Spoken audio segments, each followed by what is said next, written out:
By the way, John Cornyn is going to be on with us later on in the program. And should we just have people tweet their questions at Glenn Beck? Sure. Tweet your questions for John Cornyn, and I'm not sure what we're going to get to. I've got honestly, 14 pages of questions for him. We've got about 20 minutes with him. But if you would like to get a question in for John Cornyn, he's going to be on in hour number 3, and I'd like to hear it from you. I think he is. He's not Lindsey Graham, and I'm just not going to vote for somebody who's just a Republican and doesn't get it. And John Cornyn has gotten it in the past. I mean, John Cornyn was really really good. And I don't know what happened to him. I mean, yes, I do. Yes, I do. I think that he just hasn't changed.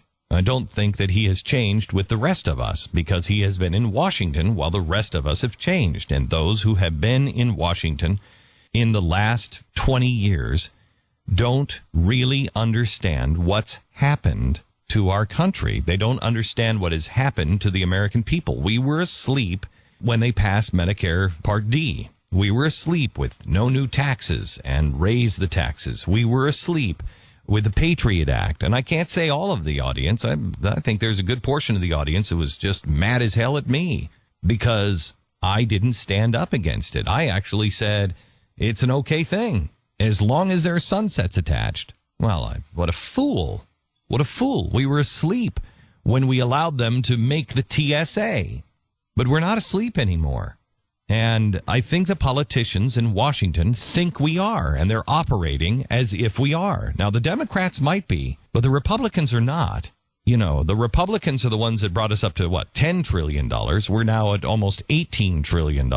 And by the end of this man's term, we will be at $22 trillion. I'm sorry.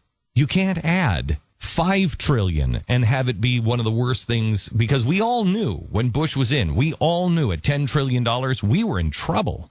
The Republicans, I shouldn't say that, the average person in America who was paying any attention at all by the end of that term knew we're in trouble. $10 trillion is out of control.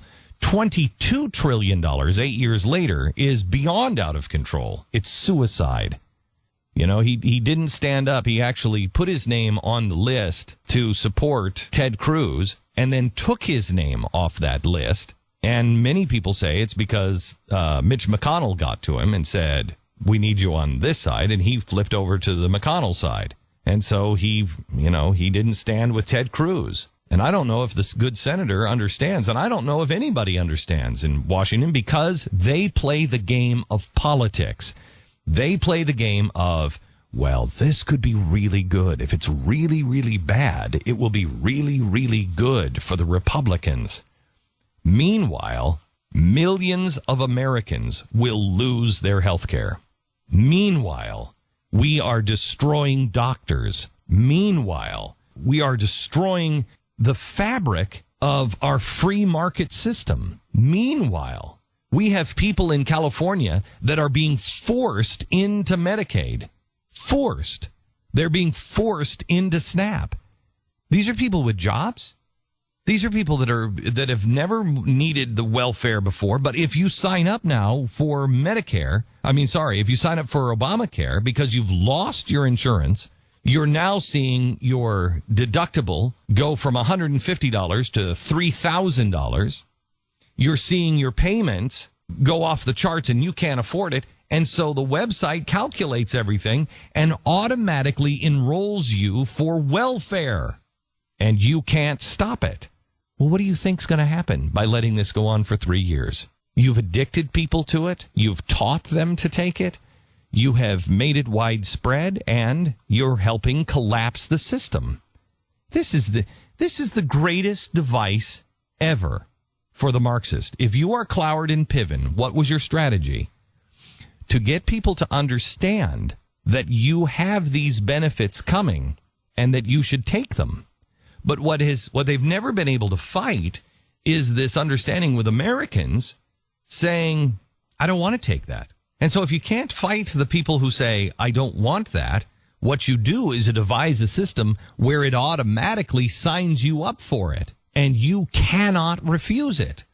And then once you cannot refuse it, then you either take it and that money is spent, or, you change fundamentally. It's Cloward and Piven.